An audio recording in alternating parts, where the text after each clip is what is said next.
this everywhere.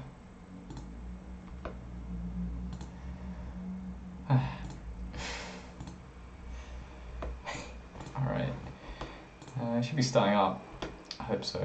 Because it'd be a bit awkward if... Awesome.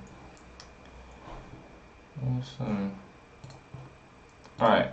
Can everyone hear me? That's the most important thing. And can everyone hear everyone? Tom, do you want to say something quick? Sure. Can you hear me? You are heard. Okay. Okay, good. And we don't sound bad or anything, right? Tom, you're a mouse. Tom is very quiet. Okay. Quiet? That's right, I can bump you up. Right, try and say something now, Tom. How about now? Is this better? I can probably get my mic closer as well. Is this any better?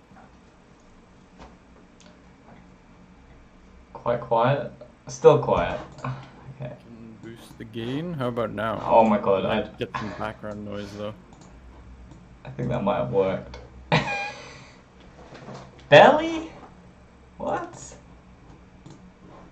Discord 1000%.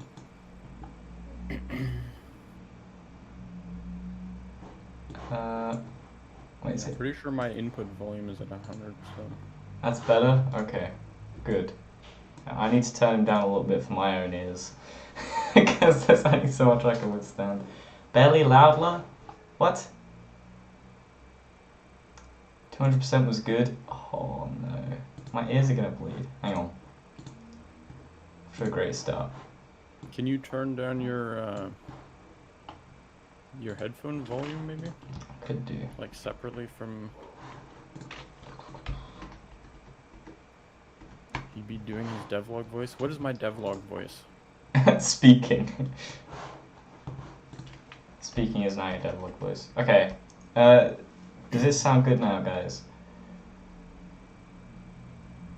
Zippy says I'm still very quiet. I've just put you to 200%, so I don't know how.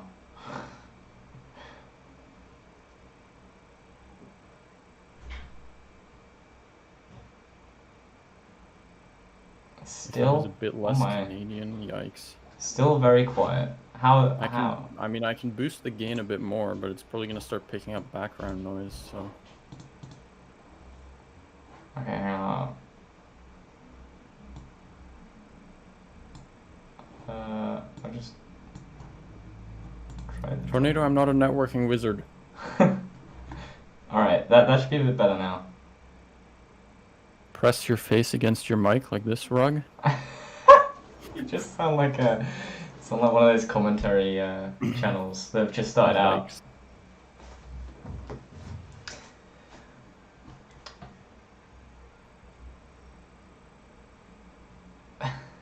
That's better. Better. Okay, but I can't be like in my mic the whole time. That's not. It's weird because like you're yellow. You know, I'm just gonna hang on. This is more comfortable, believe it or not. Okay. Yikes. I don't know why is the sound so off? I'll put the gain up to like 7. Alright, speak a bit quick. How's this?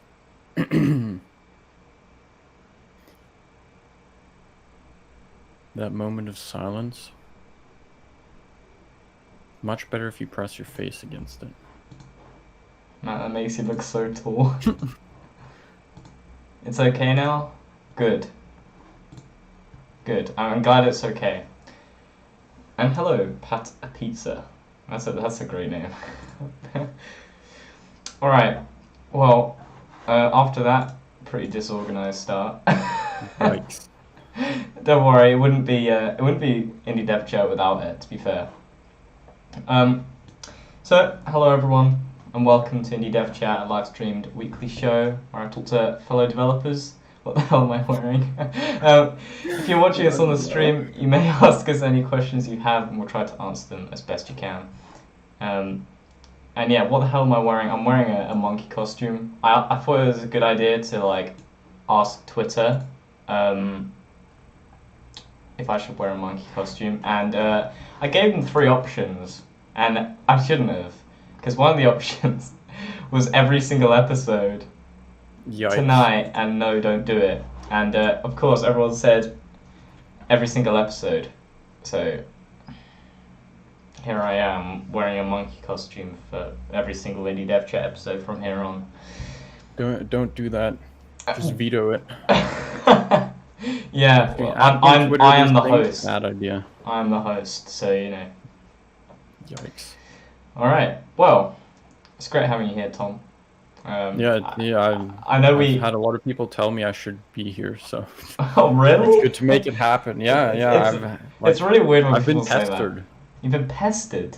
Yeah. Whoa, Like Rug and Tornado and Zippy, all of them are on my case about getting on this show. Well, you see, my show's one of the best out there. You see, that's what it is. It's really weird hearing that though, because I didn't really think that like it was actually getting that much recognition as it was. But clearly, it's doing something, which is good. It's getting more than you thought, I guess. Yeah. So, I'm curious about your networking stuff. I want to know, like, where did you start? Like, what really, like, made you think, you know what, this is the way I want to go?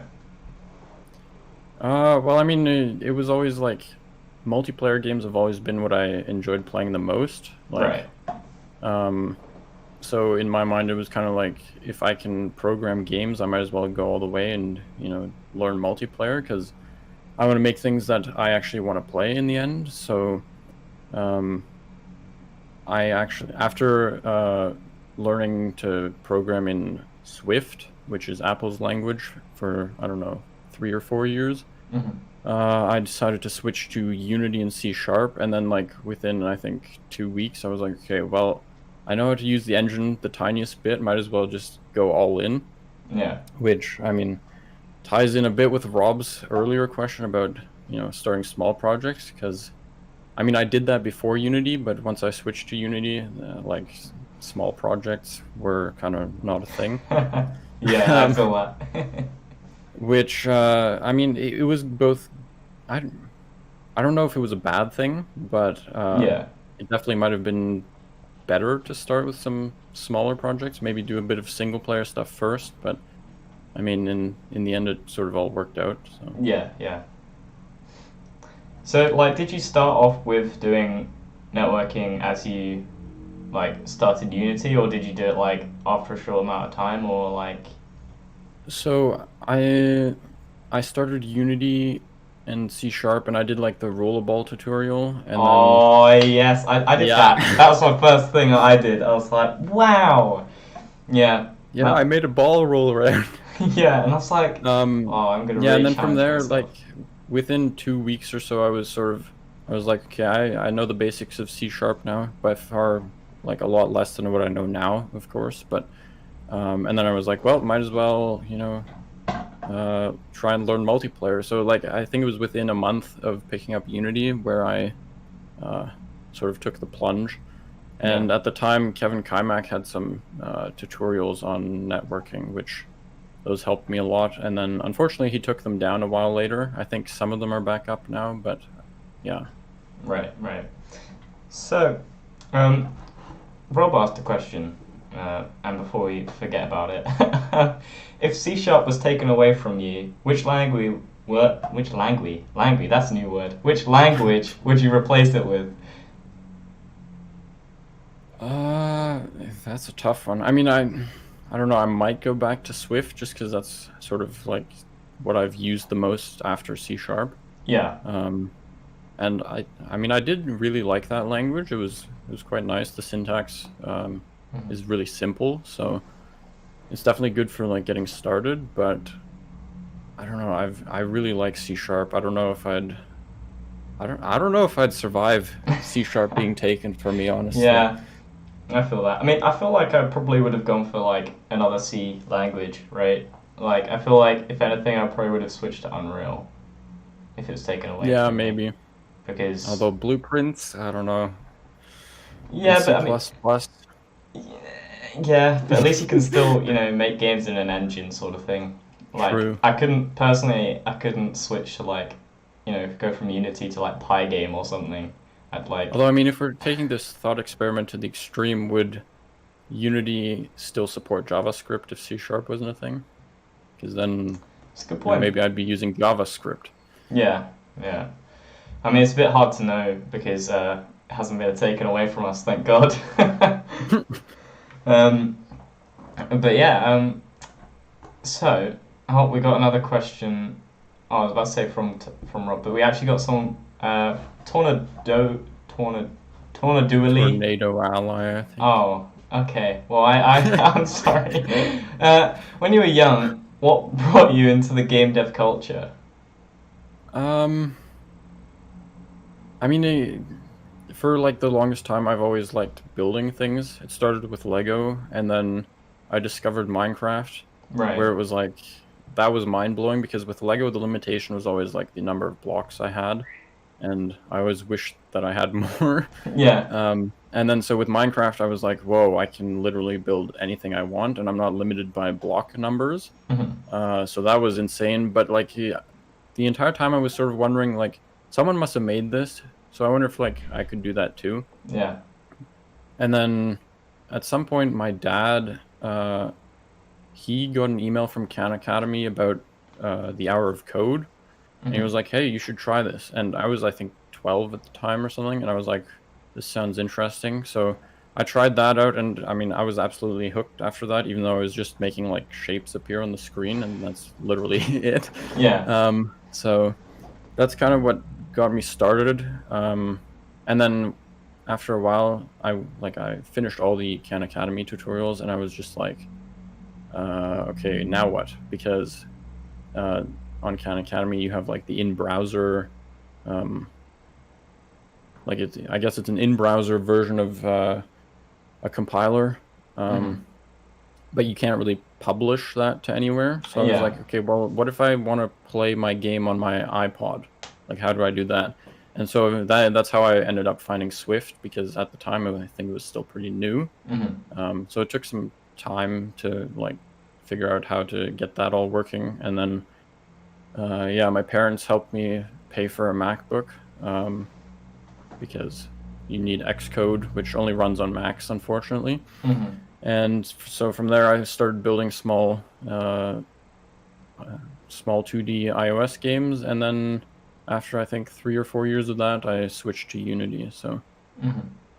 Well, I mean, I can't even remember how I got into it. To be fair, it's probably a similar thing because Minecraft was like I was about I don't remember how old I was, but like I got inspired by that, and I was like, wow, I wonder how this was made and stuff. Like I think Minecraft really sparked a lot of not just creativity within the game itself, but outside of it, because you saw like all the people like making like all the outfits and all that stuff and everything. hmm And like I think it just goes to show how like amazing Minecraft really was. It's quite interesting really because like I think it's kind of weird to like think that if that game didn't exist, I probably wouldn't be as invested into game development. It's like it's kind of wild.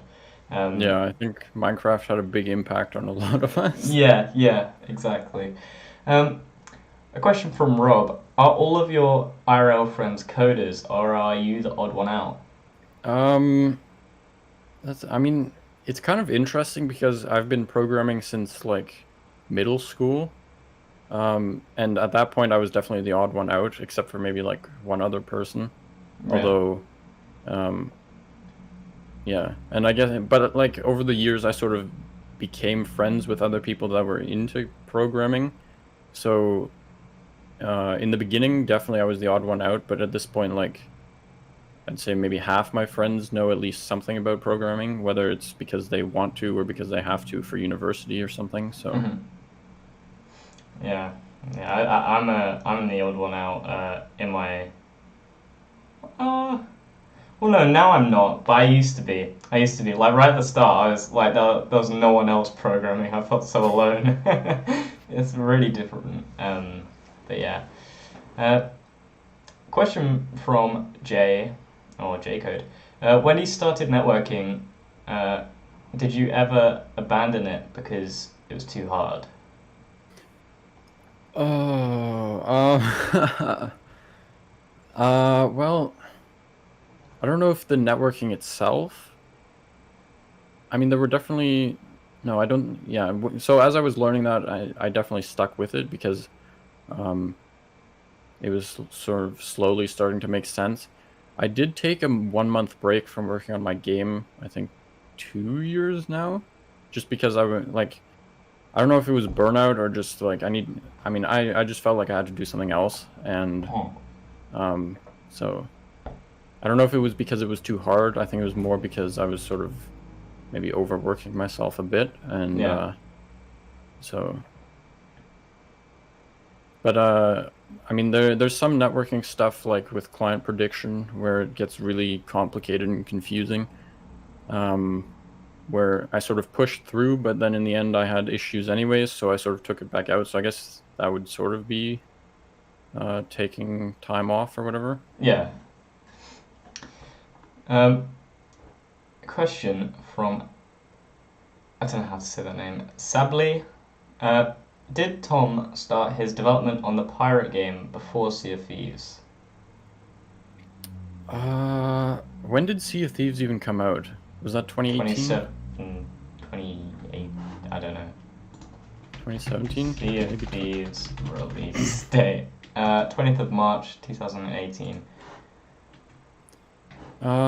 I don't actually know when did I think I started my game after Sea of Thieves. I had the idea for a while, so like this is something I normally don't mention because I mean, usually this comes up when people are like, "You're building a Sea of Thieves clone," and I'm like, "Well, technically I had the idea before I heard of Sea of Thieves, but it's not like that really matters." Yeah. Um, so I mean, yeah, I had the idea before I heard of it, but I think Sea of Thieves was a thing by the time I was really thinking of working on it. And it's kind of strange actually because when Sea of Thieves came out and like I finally heard about it, I was like, "Hmm, they've basically built what I'm sort of thinking about. So, I might as well go for it now." Like it was really strange because it was sort of the opposite reaction that you'd expect. Like Yeah.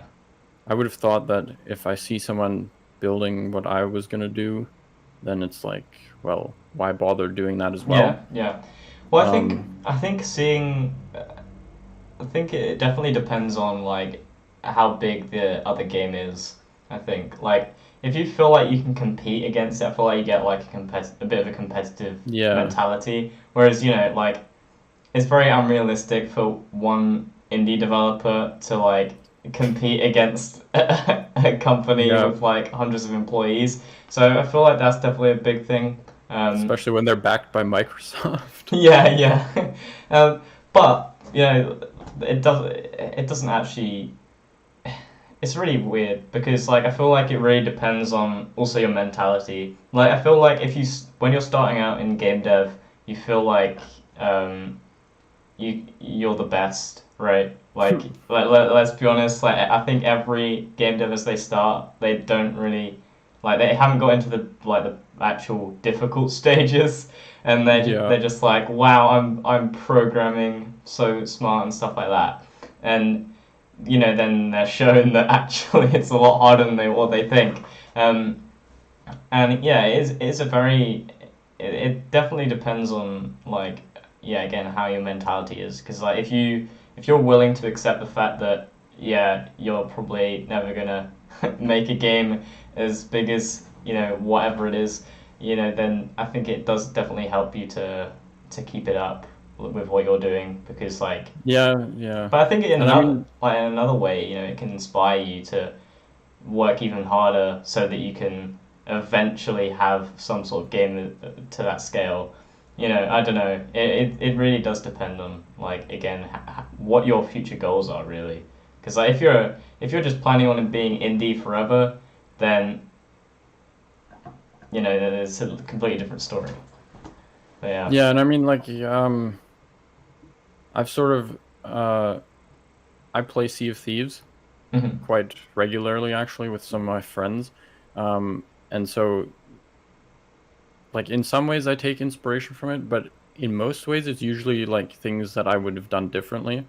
Where I'm like, Yeah, this could work exactly. differently, and I think it would be a lot of fun if it worked differently. Hmm. But Rare is definitely not going to change the way it works just because it's like a fundamental part of the game. So, I mean, I definitely have no intention of trying to compete with Sea of Thieves, even if Yeah. I could, because, I mean, why build a second Sea of Thieves when I can just play that? Yeah. So yeah, I'm gonna try and lean more into the survival and building aspects, I think. Yeah, So that yeah. Well, could that hopefully that add I think that something. touches on a lot of people's questions here already. Um, Question from Rob: Have you ever worked in a team? If so, can you compare it with solo dev? If not, do you like the idea? Um, I I've never really worked in a team. I've worked like with one other person once in a while. Hmm. And there's definitely something nice about being able to just do the programming and not having to worry about art or anything. Um, so I feel like maybe I should do that more often, but Yeah, uh, yeah, I wouldn't say I've really worked in a bigger team or anything.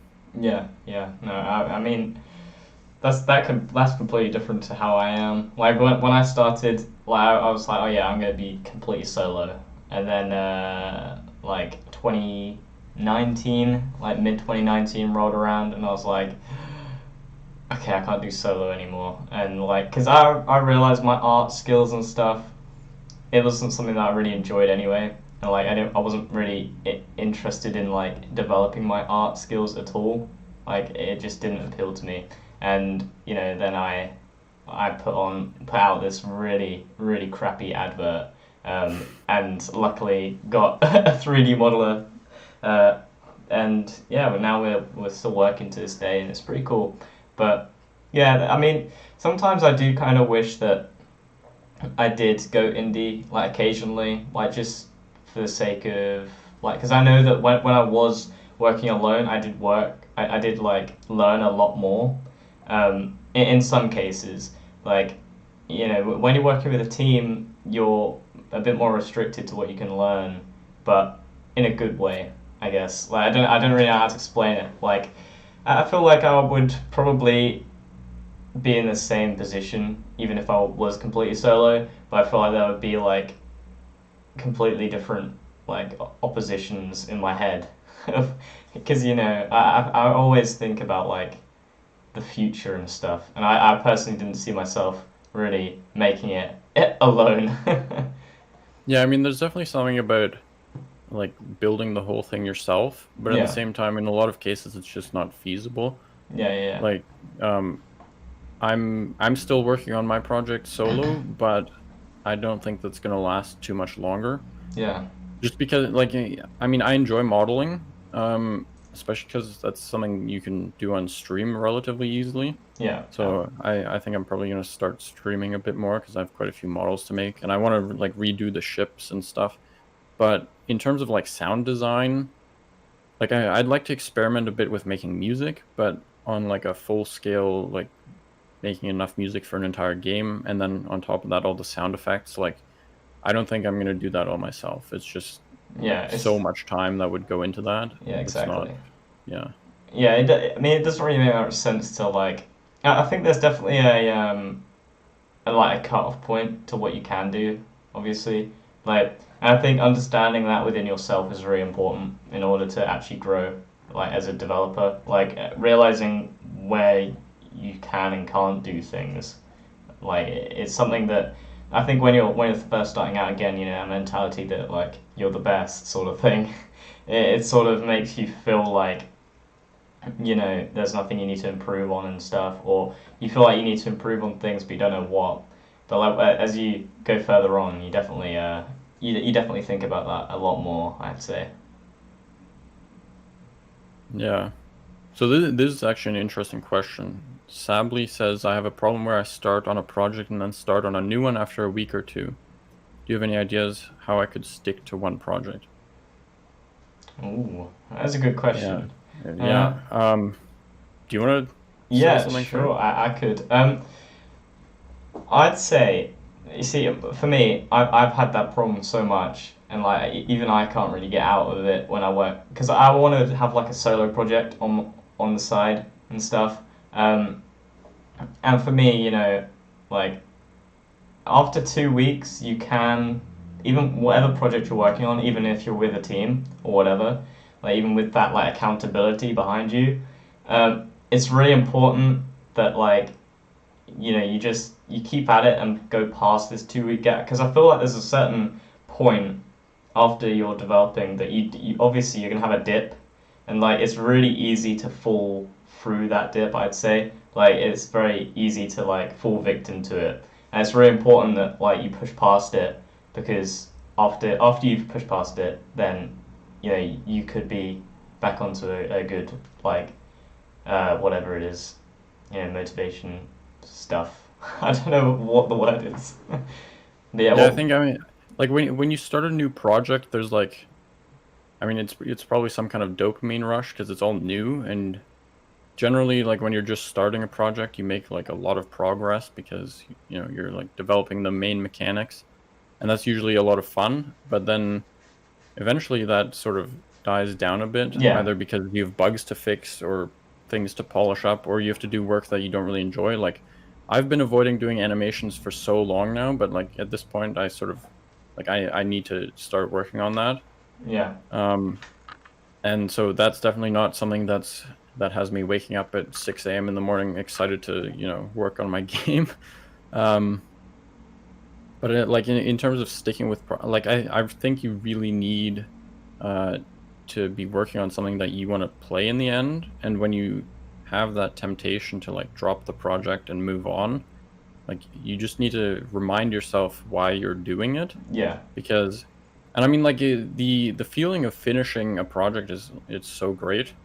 Um, yeah. But it's also you say it's so great, but it's actually there's also another effect that like I could probably go into a little bit in a minute, but yeah, like you definitely feel like a spark of like motivation, or not necessarily motivation, but like you feel like yeah, again, you've completed something and you feel really proud of yourself. Yeah, Zippy makes a good point. Keeping your code clean is really important for yeah. keeping your motivation up, because if you have a messy code base on like a project that's taking a while, oh, it makes it so much worse. Yeah. Oh, yeah. Yeah. We Millions of Minions. Our first game as a team. That the code of that. I don't even want to talk about it. Like it really prevented us from adding features in the future. We wanted to add like there's this one bug that's still in the game and we can't fix because we would have to recode the whole enemy spawning stuff, and like that's like 300 or 400 lines of code or whatever ridiculous amount it is, and like it's just everything was so reliant on each other. It was awful. Um, but yeah, like I'd say just you've really like you've gotta just. I mean, it really depends on like if you really want to do the project.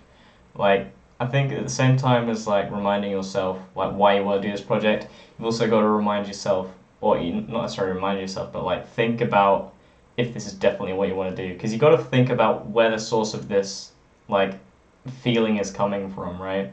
Like it doesn't just come from nowhere. And like as you said, you finish all the game mechanics and stuff in a couple of weeks usually. Like you get basic prototype down, like a really Yeah. basic one, and then that's where you sort of like start dying down. And you got to ask yourself like if this is definitely what you want to do, or if it's you just wanted to make some mechanics. And I think that's important. That you just make sure that you definitely know what you want to do with it. Yeah. Yeah, I mean the problem with that is that what you want to like the game that you want to play isn't always like within reach, because Mm. like when I think about the games I want to play, it's not like some small single player game. Like it's big, multiplayer games which would take years and years to develop, and like especially when you're still starting out, that's probably not a good idea to be working on. Mhm. So I mean, like I guess you have to find some sort of balance between what you would like to play Yeah. and what's actually feasible and achievable in a reasonable time frame. Yeah, yeah. I mean, for for me, like after Millions and Millions was finished, um, I sort of had like it's quite a common thing, post project depression sort of feeling, where like not necessarily feeling depressed itself, but like you get so lost after you complete a project, and you're like, what do I do now? Right? Like it was the weirdest feeling. I felt like I was being so unproductive and stuff, and it is a really irritating feeling because like you feel you you want to do something, but you don't have anything to do, and like you try and start off a project, and Mm-hmm. you're like, okay, we'll start off with this, it'll be good, and then you start it off, and a couple of weeks later, you're like, oh, no, and then you drop it, and that's something that I had. Like I had that for like 3 or 4 projects. I would it went on for about I don't know a couple of months where I like made a project and then I dropped it. I made a project and then I dropped it, and I was like losing myself. And then it came to me and the team. We had a break in January, because we had just released the game. We wanted to have a break, and then we'll start in February. Um, and when we started up again, like we did a bunch of prototyping and stuff. And for me, what kept me going was the fact that me and my friend, we were having meetings each week about like what we'd want to do. We were planning things out for the future of the game and stuff. And I would say that honestly, making like a plan, like a document, like as you go along, and in like not necessarily just a huge burst right at the start, but like at set intervals, like setting your time so that you like dedicate like a little bit of time to write stuff down. Like because for me, it definitely kept me motivated thinking about like the future of the project. And I think that is a pretty good motivator for a lot of people. Um, is Yeah, it's definitely the primary motivator for me. Like, yeah, because I don't know. I mean, my game, like, it's a massive project, so um, in a lot of cases, the only thing keeping me going is like the idea that at some point I'll be able to, like shoot people in my community yeah, and sink their ships and stuff. So yeah. yeah. I mean, um, Rob actually asked a question that's quite fitting about like um, assuming you had unlimited time and money, what would be your dream non-pirate game to make? Non-pirate. No pirates. Ouch. I don't know. I mean, I've had this feeling like um I'd sort of like to make like a top-down like strategy game. Mhm. Um Something like Age of Empires maybe. Like I always liked playing that as a kid. Um but then again, like I don't know. I haven't really explored the idea too much, so I have no idea in what ways that would be unique, but Yeah. I feel like that would be a really different and interesting project to work on, especially since like if I were to make it multiplayer, it would be so much simpler than a first-person game because Oh like yeah. the controls don't need to be ultra responsive or anything. So Mhm. um, yeah. Yeah. Like with our project, we're doing. We thought we'd put ourselves through the hell of networking, Oh dear. and like at first, like because the thing with our game is like we're like, okay, well, having a dedicated server and stuff doesn't really make much sense, because like Hmm. we want, I don't really know how to explain it, but for um for our game, like it would be, it's like 4 people maximum per match, and like obviously having loads of setup for like setting them up a server and stuff would be a lot of hassle. And I think a big point with like if you're making a multiplayer game is like thinking about you know your resources and where you want to put your time and stuff and energy. Like, do you really want to dedicate your time to like doing a bunch of networking stuff, or like whatever you want to do? Like, I feel like if there's a networking solution that fits your game and stuff, and you feel like it would be easier for you, I'd say you should try it in like a separate project. I spoke with Casual Dutchman. I think he was in the chat earlier.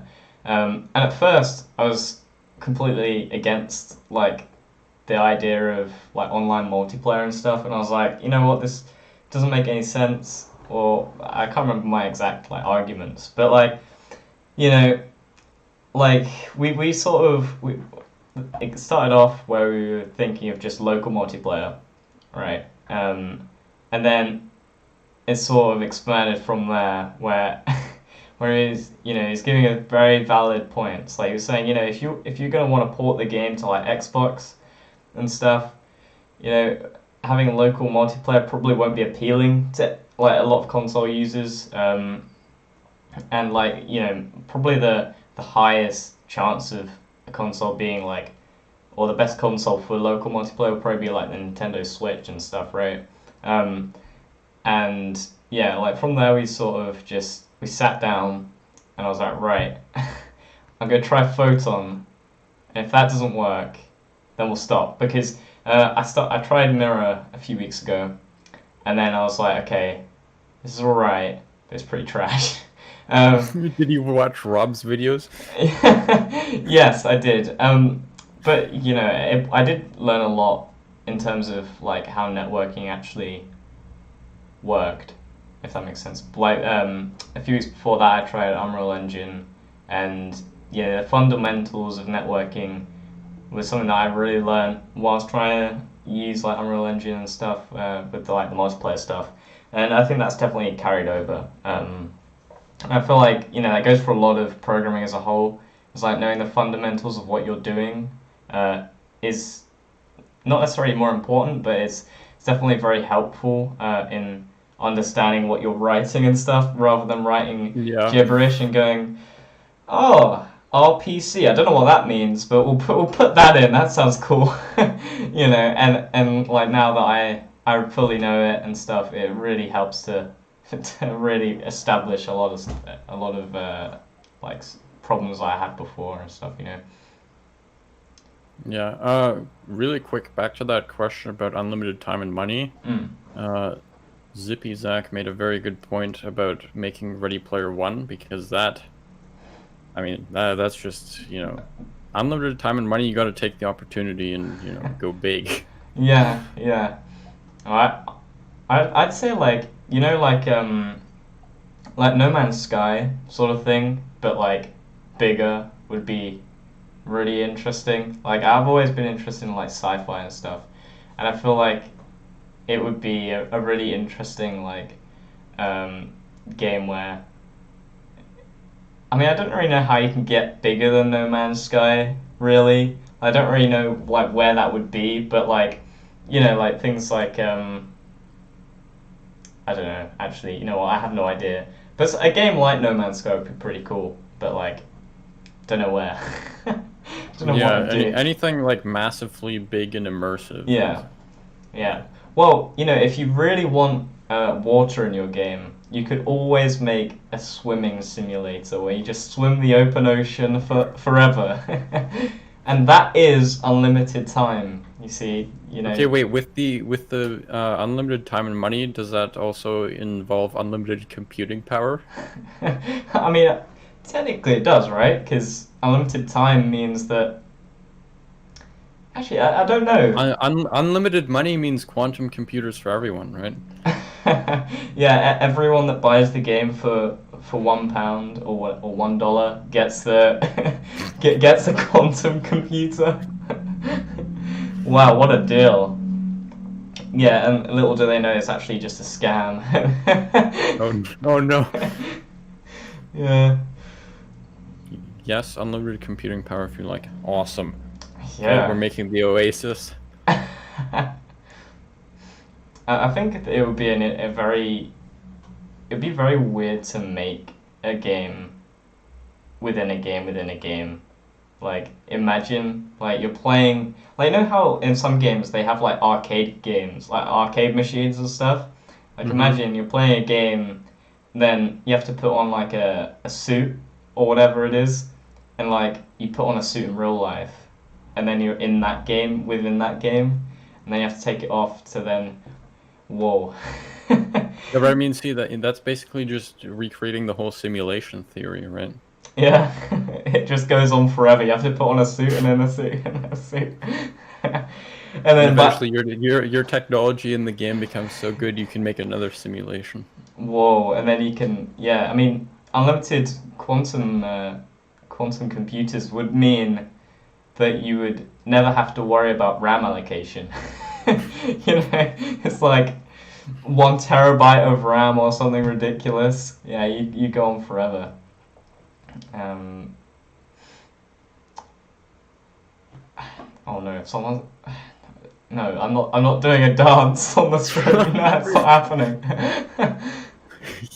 Veto time. What will you do with it apart from run an AI of yourself on it? That is a good point. I honestly, this is again. Wait, This is what? going Who said that? Rob. Oh, Rob, of course. It's of a course. very Rob thing to say, isn't it? Rob has had this weird theory that I'm not me. I'm just an AI. So, and it's made an appearance in his videos now. I think twice. Dang. Yep. A question from Jay. What do you think about other networking solutions other than your own? Well, I've used Mirror a bit, and to be honest, I really don't like it. Oh yeah, Mirror is disgusting. The docs are really awful. Like I thought I was reading like some some kindergarten like writing. It was yeah. The docs are awful. They're trash. Yeah, I mean, my main problem with it is that I feel like it's doing way too much for me. Like, I have no idea what's happening under the hood, and I don't know. It just feels like a lack of control, and I mean, I can see why it would be nice for, like, people who are coming from single-player games. Like, it's an easy way to sort of transition. But, yeah, I've grown accustomed to the amount of control I have with my own solution, and then going from that to Mirror is just, it's terrible. Yeah. I'm sorry, I'm getting distracted by how everyone's just asking for a dance. No. No.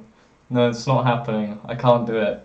You need to get your mods under control here. Yeah, no, my mods are starting a coup. Revolution. Rob asks, do you use source control? And if so, which one? And if not, what is wrong with you? I do. For my Unity projects, I use Unity Collab just because it's built in and easy. So I like just being able to press a button, even if But it might do you not be do you not like more control? You know? Honestly, I don't. I've never had to revert, and like. Oh, you will. Don't worry. Yeah, but I mean, like Unity has that functionality, so it's like I can just press a few buttons and it does it all for me. Yeah. Well, the thing is, right? If you start working with someone else, don't use Unity Collab, and that is an honest thing. Never use Unity Collab with other people because it's so easy to get a merge conflict, and if you get that merge conflict, it's so much more difficult to actually fix on Unity Collab. Yeah, I use like GitHub for all my networking stuff and like C# projects. Like anything outside of Unity, it's in GitHub. So. Yeah. Well, I mean, yeah. Honestly, I still remember like the pain of Unity Collab right when we started using it. I can't use it again. And also, I kind of like having GitHub because I use it for other projects too, like other than just like game dev, and it's quite nice to have everything just in one place. What are your favorite and least favorite parts of game dev? That's a question from Rob. Yeah, again. Rob the question man. Favorite part? I mean, in terms of development itself, probably building out mechanics, just because, I don't know, I like being able to then experiment with them, and, you know, when it gets to the point where it's playable, I like playing it. Mm-hmm. Least favorite part? I mean, I haven't done much animating, but I feel like, okay, I mean, I have a love-hate relationship with networking, Well, honestly. you love it because like it yeah, it grew a lot of your channel, right? So Yeah, but I mean also like I think it's really grown my programming skills. Like yeah. it's sort of the one area where feel like I regularly still have to really think about problems. Whereas when I'm building out mechanics, it's usually like if something's not working, it's usually just some like oversight on my part where I just need to do a tiny bit of debugging. Whereas with networking, when I run into issues, I usually actually have to like really, really think about problems. Yeah. So I like the fact that it's like challenging still, but Hmm. yeah. And then yeah, so I don't know if I'd say networking is my least favorite part, although there's definitely some things I hate about it. Yeah. Yeah. Namely, especially when you run into bugs that are like inconsistent just because of network variations. It's such a nightmare. Yeah. Yeah, I can imagine. I don't want to think about it at the moment. What's your biggest game dev mistake? Uh, I haven't made any.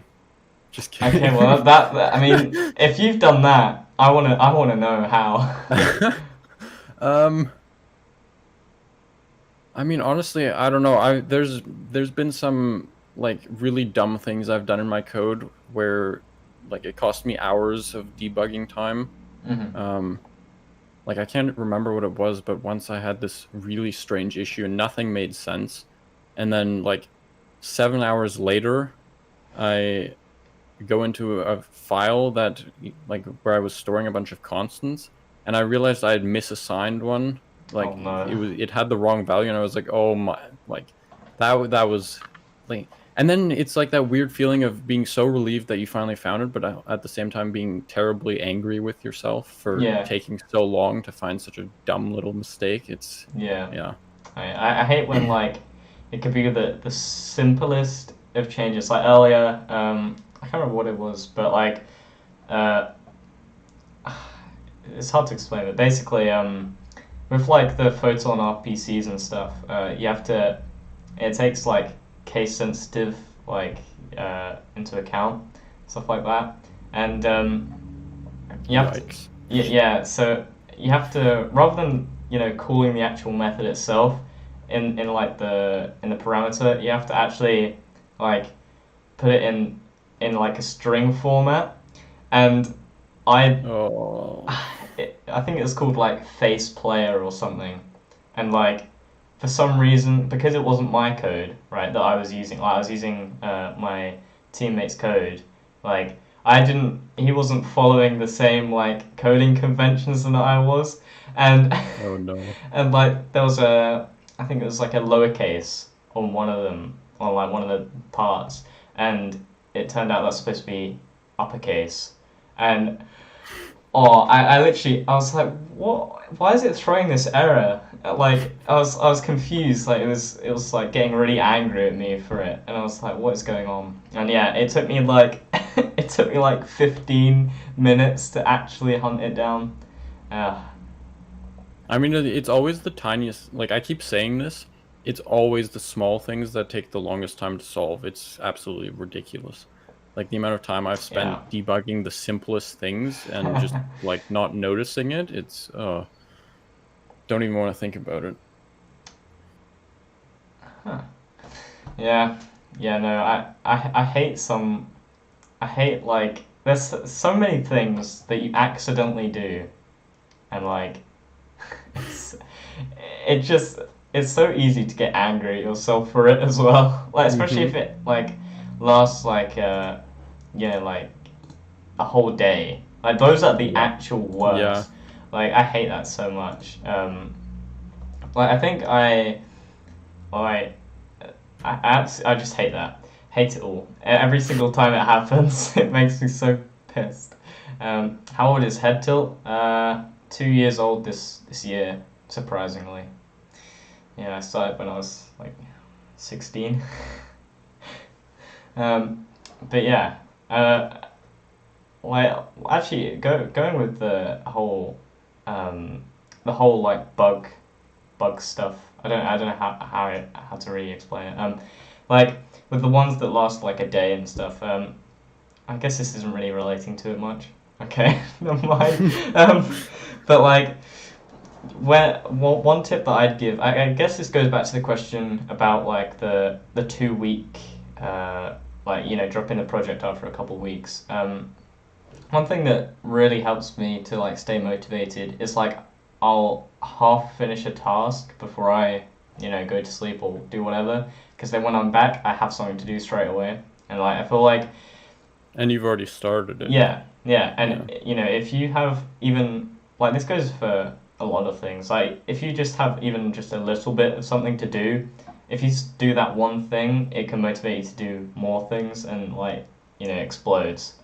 Yeah, the momentum builds. Yeah, and I think it's less so like you know uh, the whole like being demotivated and stuff. Like sometimes like you're demotivated to the point where you haven't even touched the project. And then the thing that you really need to do when you're like that is just get open the project and start something, just even if it's a little thing. And it's very surprised, like you'll be very surprised like how much you can you can really do with just that. Like it was something that I struggled with last year. Like I'd be like, oh, I can't bother to work on millions and millions, and then I just complain about it, and then never I just wouldn't touch the project. But if I had Yep. just done something, I would have been fine. It's funny that you say that because for the past week or so, I've been like every day I open the project, but I don't touch it after that. Like I have some UI stuff to like redo, because the UI is getting complicated and I need to handle inputs properly and stuff. So I need to rewrite a bunch of stuff and I don't want to do it.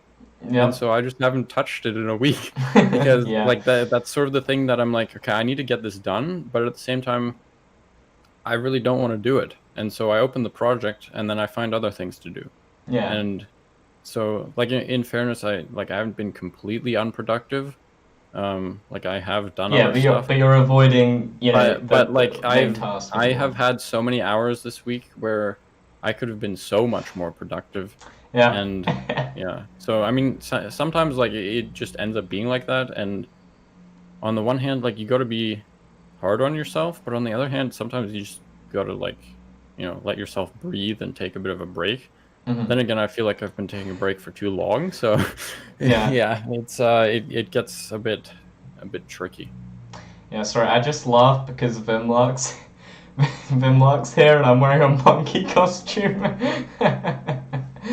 I'm representing your brand, Vimlark.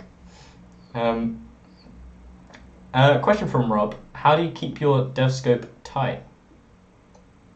Okay, I'm the wrong person to ask about it. um, I mean, I guess I could probably, maybe, perhaps. Um, to be fair, right? Like, the thing is, scope changes quite a lot during the project. Like, Scope creep. yeah, well, it's not necessarily even scope creep. It's like the opposite as well. Like sometimes you'll like shorten the project. Like something that we had with uh, Matt Ball, sponsored by Monkeys with Guns.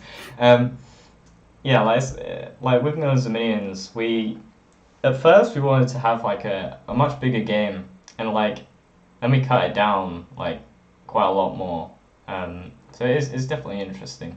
Like just like yeah, what was the question? I don't even remember. How do you keep your dev scope in? Yeah. Yeah, well, I think it's a very hard one to answer because, like, again, yeah, scope just changes so much. But I think if you can make a plan, like, and again, as I said earlier, like you modify it over the like at set intervals of like the week or whatever, like you can find that you will know exactly what you want to do and stuff. And I think that's very important. Um, and a question from Casual Dutchman or Peter: how does game dev fit in your day? I mean, when I'm not avoiding it, it's usually what I do most of the day. Um, so I mean, like I'm starting some contract work now, so we'll see how that goes in terms of like balancing the schedule. Hmm. But I mean, like most days, I just I work on game dev, so it kind of is my day. It's not like it really fits into it.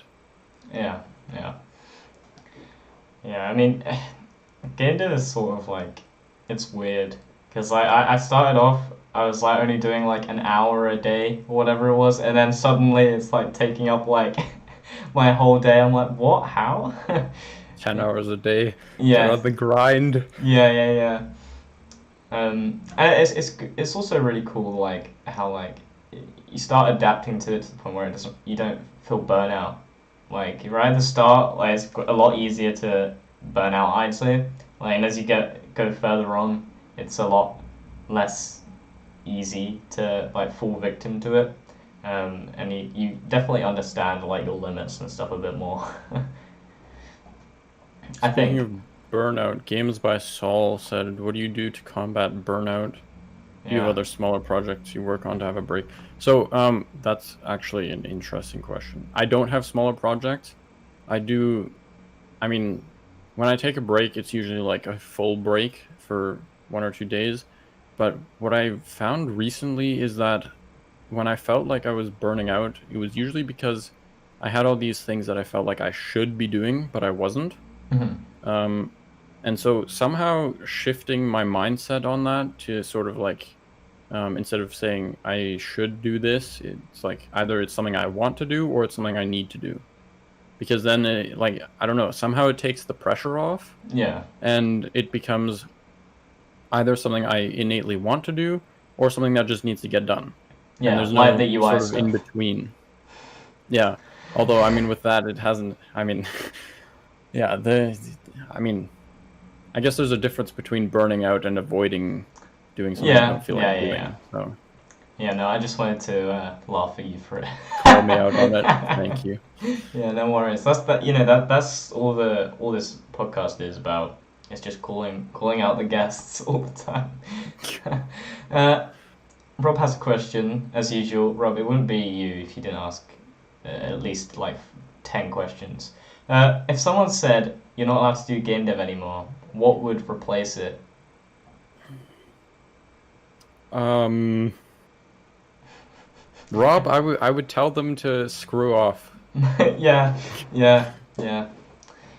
Like, I, who are they to tell me I can't do game dev? yeah, no, I'd say the same thing honestly.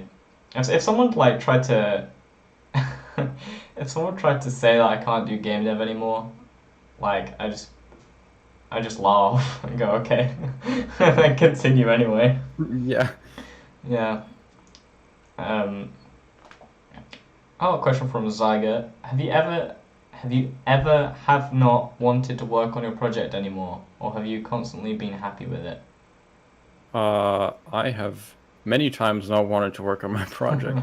I mean, like, I think I mentioned it earlier. There was that one time where I took like a whole month off. Like, I didn't touch the entire project for an entire month. I don't even know what I did in that time, but um, I mean, I guess it was summertime, so I probably spent more time outside. But um, yeah, there was that time, and I mean, I guess you could even classify right now as a time where I'm not really feeling it, just because the UI stuff is boring as hell. So, uh, yeah, there's definitely like it's definitely not something I'm always excited to work on, but um, yeah, coming back to the sort of thinking of the end result, that usually eventually gets me back in. It's just a matter of time, I guess. Yeah, yeah. Uh, okay, Rob's getting angry that like we skipped his question technically, and we just sort of said screw you. Um, he's asking us what we would do. Um, okay, well if I couldn't do game dev anymore, I'd probably be writing books. That's my answer. I mean, I don't know. I might just do regular programming, at least as like a way to make money, I guess. In terms of hobbies, I don't know. Maybe I would write. Because like I mean like I enjoyed writing like stories in in English class, Mhm. but I've never really bothered to like write something longer. Which I mean, if I had the time, maybe I would. But uh, yeah, Yeah, I don't know. I mean, it's what I do in my spare time. Like, I think that someone said, "What else do you do other than game dev?" Um, I do a lot, probably too much sometimes. Yeah, I tend to write a lot. I tend to game, uh, and there's probably something else there. Yeah, I don't know. yeah. I mean, like aside from game dev, I'm either playing Minecraft or Sea of Thieves with my friends, or I'm, managing the community on Discord or answering comments or something related to YouTube. So, Gotcha. Yeah. yeah. How do you come up with game ideas? A question from Sably. I mean, that's luckily not something I have to deal with much since I have such Yeah. a big project. I Um, guess. I mean, I could probably touch on something there because we just literally started doing the planning stuff. Um, I'd say I think Tom said it a bit earlier. I'd say when you're making a game, it's important that it's a game that you would like to play. And I think when to come up with game ideas, you got to think about what would you like to play, like yourself. Like me personally, like local multiplayer games are my absolute favorite, and that's why I went with that genre. And really about like with coming up with the game ideas themselves, think about what defines that genre, I'd say, and like games that fit into it, and you can probably get a lot of inspiration from just that, if I'm honest. yeah, I mean, yeah, I'd agree. I mean, I think coming up with ideas is probably like my weakest part, besides maybe picking names for games, um, or names for anything really. But yeah, I've always struggled to come up with game ideas. Um, at least that was the case before I sort of started dreaming bigger and like actually going for a project that's, kind of a massive scale. Yeah. Um, yeah. A question from Rug. Tom, what games do you play in your spare time? Why, you're not interested in me?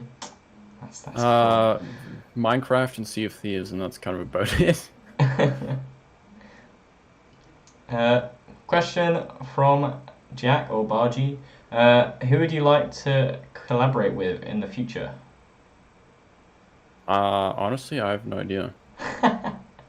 Yeah. It's not really something I've thought about much. Collabs are like, I don't know. I feel like because I have such a big project I'm working on, I struggle to justify to take the time out of that to like work on um smaller like side projects, I guess. Yeah. So in that sense, like that's also the same reason why I don't really do many game jams. Like I've done one, and that's kind of about it.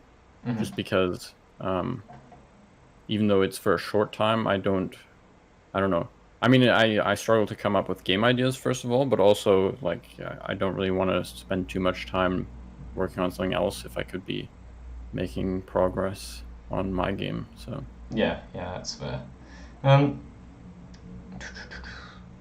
Tom, do you think game dev school is a waste of time?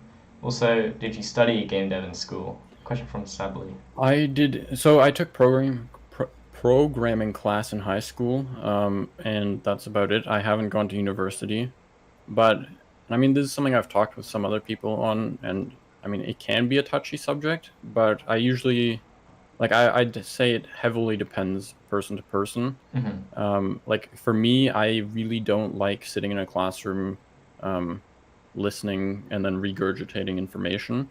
Yeah. Um, and so in that sense, I don't think university would be the best fit for me. Also, I'm like from high school, I was like I just needed a break. Yeah. After I was done, I was like I can't go to university right now. Like I don't want to do more homework. Um, and so I think that matches well with. I think I have a decent ability to keep myself focused and accountable, which other people might not have. Like it does require self control, and I mean, I definitely, I'm not going to pretend I have that all the time, but It takes inner motivation, whereas going to university, I think for a lot of people, that is a good way to go, even if it's not 100% necessary. Yeah, So yeah, it's sort of like a double-sided answer. Like you don't need to go because I think there's plenty of ways you can get it, especially with programming and stuff. Um, you can like get into the industry without secondary yeah, education.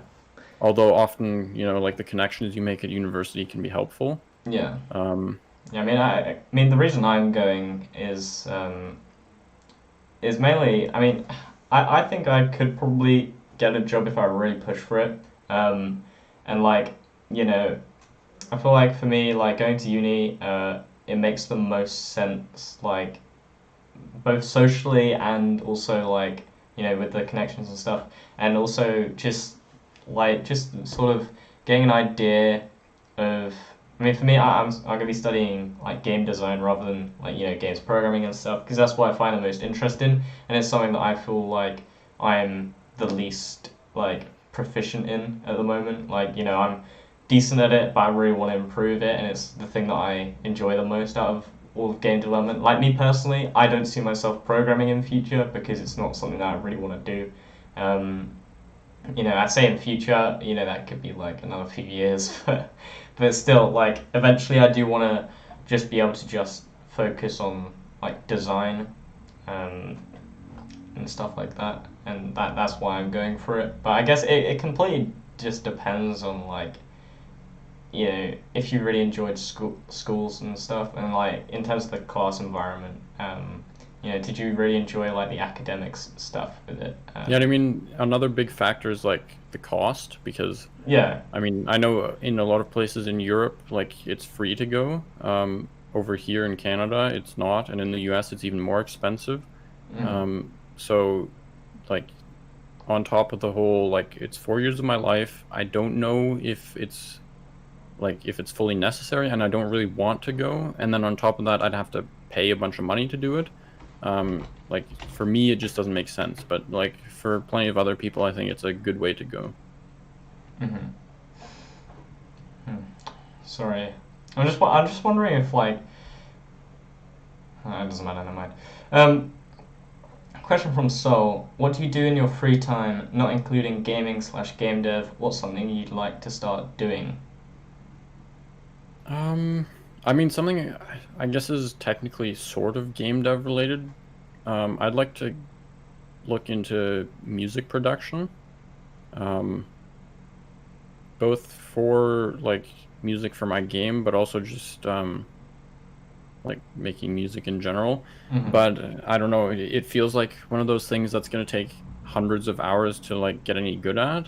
Yeah. And so it's sort of something I've been avoiding doing because I feel like, I mean, I guess in a way I feel like I can't multitask in the sense that working, I guess you could say part-time on, learning to make music and then part-time on game dev stuff, like it doesn't feel like that would work. Mm-hmm. Just because I don't know. I feel like I work best when I focus on one thing, and so yeah. And I guess in terms of like staying motivated there, I'd like to be able to pour a lot of time in it at once, so that I can like see as much progress as possible. But yeah, Yeah. Well, I think that's actually about a good time to really stop. I think that really defines it. My dog's just walked into my room. Um, so, uh, hang on, let me just close my door. Give me a second.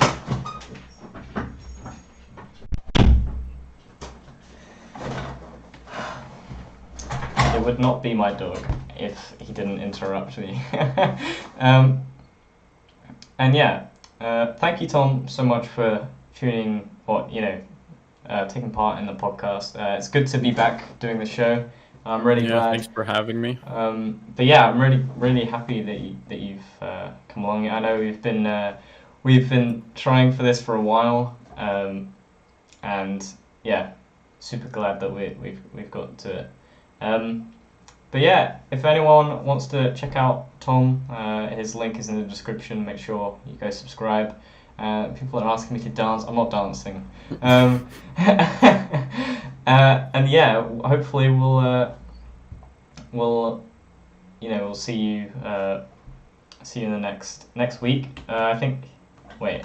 Monday is the next episode. We're gonna be with Etra Games, or Luke from Etra Games. So be sure to tune in then. And yeah, I'm really excited to talk to him. And yeah, we'll speak to you more later. That was the worst. This was the worst outro. I'm so sorry. that my dog walking in really just put me off. I got so confused. Oh no, Danny's here. Danny's seen me with a monkey costume. It doesn't get worse than that. Could do with more monkey dancing, but otherwise wonderful.